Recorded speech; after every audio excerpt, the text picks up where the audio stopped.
they do legitimize Iran in order to justify these actions. And I think part of the reason why there is such a large turnout was as a response to the Western media and Western governments. It's interesting, just one final point, to note that in congressional elections in the United States, the last one, the turnout was something like 37%, and in Iran, 65%. Really means it has a much higher legitimacy. Right, yeah, well, I actually wanted, from that perspective. Yeah, definitely. I wanted to get on to that actually later on a little bit. Let me turn back to San Antonio, Texas. Mr. Dankoff, now, in some of the, again, monitoring some of the media, media leading in their coverage on Iran's election by saying not fair nor free, and then they continue with their story. However, some of these same entities not that long ago said that they were extremely encouraged with the so-called elections, one-man election in Yemen, which we know was absolutely no election at all. Why the difference? What exactly is going on? I think you can pretty much tell the difference in terms of what it is that Israel wants and what the Western multinational corporations want. Primary example of this, Ron Campias had an article recently in the Jewish Telegraphic Agency, which was reproduced by the Jerusalem Post, talking about the fact that this pro-Israel element in the United States was behind the effort to get the Mujahideen-e-Khalq, or People's Holy Warriors, delisted by the American State Department as a terrorist organization. And when we continue to read in this article, we discover that there was a group called the Global Initiative for Democracy that sponsored this gathering of these major Israeli lobby figures in the American government, and these American governmental figures with clear links to Israel and to Netanyahu's war lobby. This is not an accident, and I think it's a microcosm of the larger problem that we come to when we start looking at all of the influence that Israel has in the Western media and the number of these global institutes for democracy of various kinds operating under various guises, including the National Endowment for Democracy, that are little more than conduits for Israel and the Western multinationals to try and co-opt the local political scene wherever it takes place around the globe, and to manipulate it in a direction that is serving the usual political purposes. Okay, well, Mr. Walker, what about that? What our guest in Texas just said as far as the Israeli influence. Is it the Israeli influence or is it something else? We see, for example, Iran, although it holds elections all the time, it is labeled a dictatorship. And then we have dictatorial monarchies, such as the regime in Bahrain or in Saudi Arabia, that, of course, is simply hailed. How can, in this day and age, 2012, how can reality be so twisted around that when everyone knows, for example, Saudi Arabia and what is going on there, that it can be hailed as a symbol of progress? What exactly is going on in your perspective? Well, I think it's sheer double standards and hypocrisy, and it's interesting to say how in 2012 can this sort of myth be perpetrated. I think very much that because it is 2012 and because the media is so much more global, it can't be. We all know what's happening in Bahrain. We watched on our screens as Saudi armoured cars built in Britain thundered across the causeway to put down that particular popular demonstration. So it's becoming more and more difficult to peddle these stories. But I'm convinced that as well as the influence of Israeli lobbies and such like, there is this feeling in the West that they do not like. It ruins their storyline, as it were, if the Islamic world can combine Islam with a form of democracy that patently works.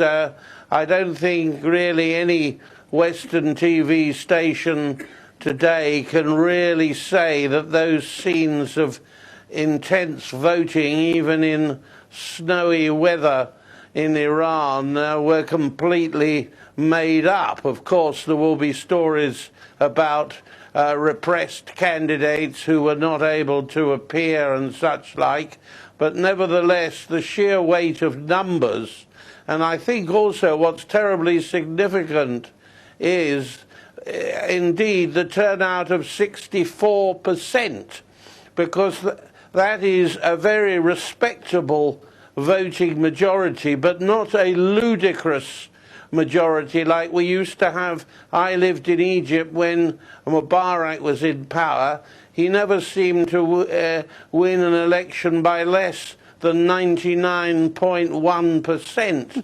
And this was ridiculous. So people were just couldn't take that seriously. But they can't really ridicule 64%. In fact, as one of your earlier commentators pointed out, it's slightly higher than there have been in some leading Western elections.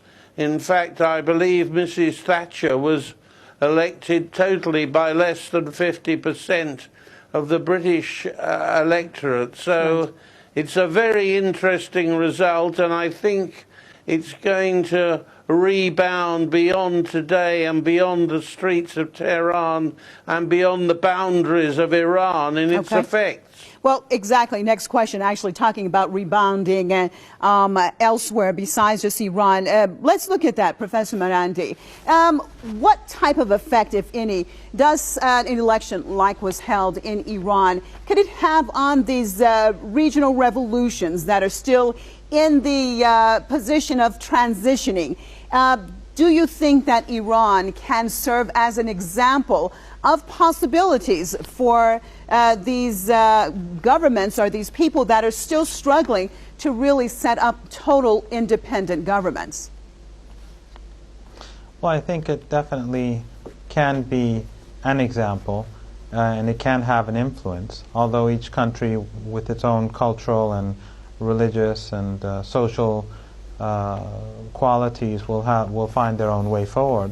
But there's no doubt that people will be looking at the results and the high turnout in Iran, and they will see that, contrary to Western media propaganda and the claims made by Western governments, that the the Islamic Republic has a large amount of legitimacy and indeed has achieved a lot over the last 3 decades, thus making people vote in large numbers.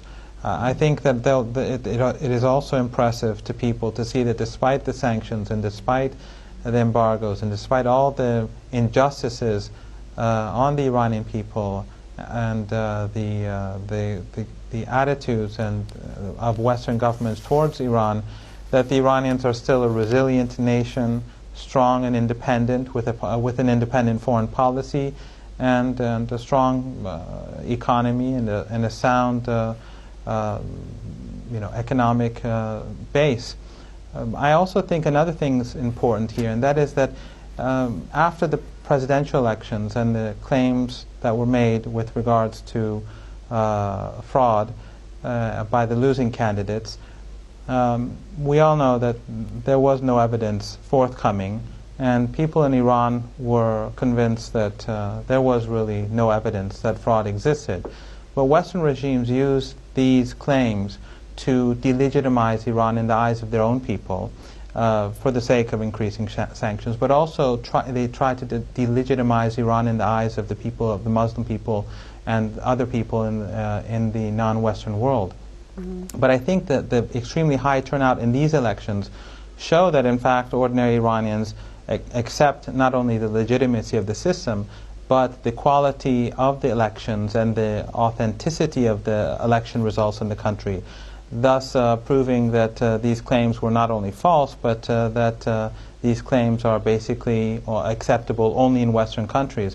Even the fact that the former president, Mr. Khatami, participated itself reinforces this, because if President Khatami or Mr. Rafsanjani, those who opposed Mr. Ahmadinejad, if they didn't believe that the electoral process was foolproof, they wouldn't have voted again. Okay. So well, I'm almost out of time. Let me turn back to San Antonio. Sure. Sorry, Professor Marandi. Now, Mark Dankoff, as an American here in Iran, I have to say, one thing that I have found interesting in looking at the Iranian people, it seems the sophistication of the electorate and the how informed they are, and even children.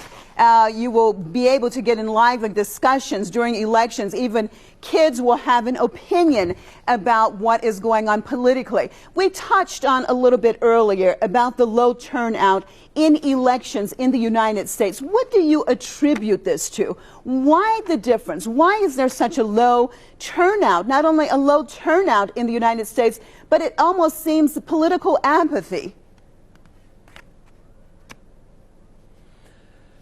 I think this has been growing in the United States since the assassination of John F. Kennedy and Robert F. Kennedy and Martin Luther King. It's increased in the wake of the Vietnam War and Watergate and all of the events of more recent years. I think the average American that pays any attention at all to the political process understands the corruption that governs the corporate money that finances American elections. The average American who thinks at all has come to the conclusion that the same forces that I've alluded to earlier that have been trashing Iran internationally are the same forces who have a disproportionate influence and control of the American news media, which, as far as I'm concerned, is basically in a symbiotic relationship with the Israeli lobby, with the international central banking community, and with multinational corporations. And on that note, I'm so sorry, but we are out of time. Thank you so much, Mr. Mohammed Marandi from Beirut, Mark Dankoff from San Antonio, Texas, and Christopher Walker from London. And as always, viewers, we'd like to thank you for being with us for another news analysis. Join us right here, same time, same place tomorrow for another top look at one of tomorrow's headline stories. I'm Marzia Hashimi, signing out for myself and all the crew right here in Tehran. Thanks so much for being with us, and goodbye.